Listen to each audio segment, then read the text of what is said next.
Saddam Hussein versus Ali Khamenei, dictator or defender. They were born just 2 years apart. They ruled two of the most powerful and turbulent nations in the Middle East. They fought one of the longest and bloodiest wars of the 20th century. One wielded religion like a sword. The other ruled with a clenched fist. This is the story of Saddam Hussein and Ali Khamenei.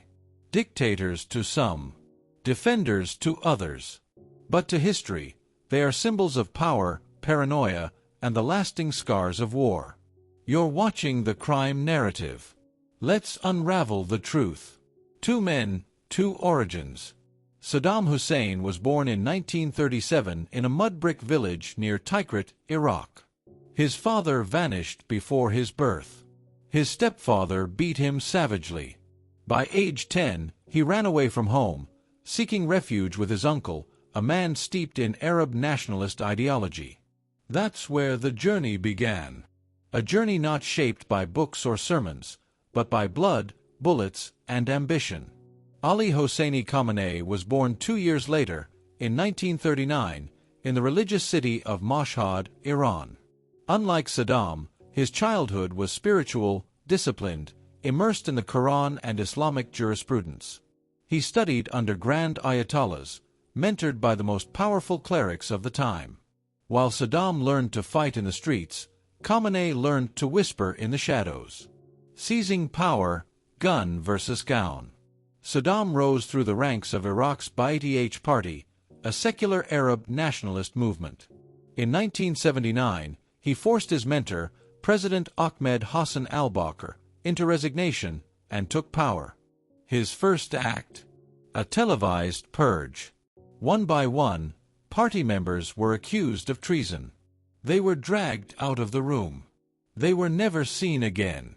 Khamenei's rise was more quiet, but no less calculating.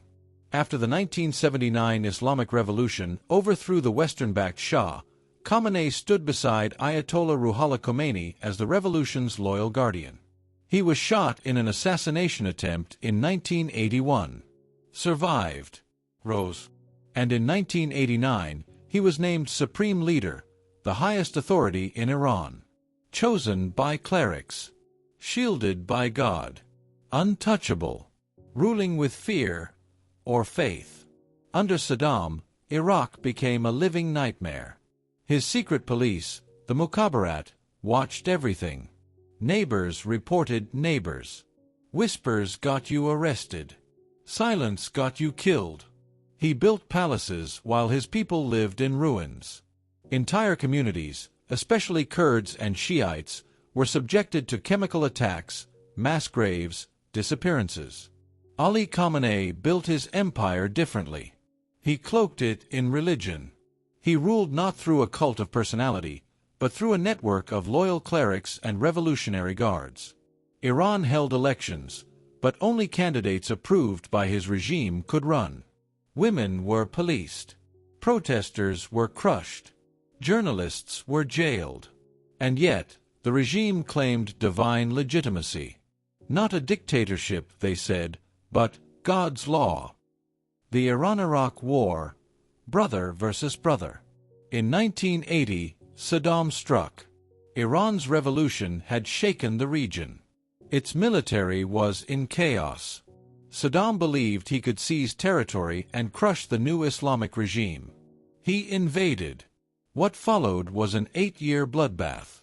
The Iran-Iraq War killed over 1 million people.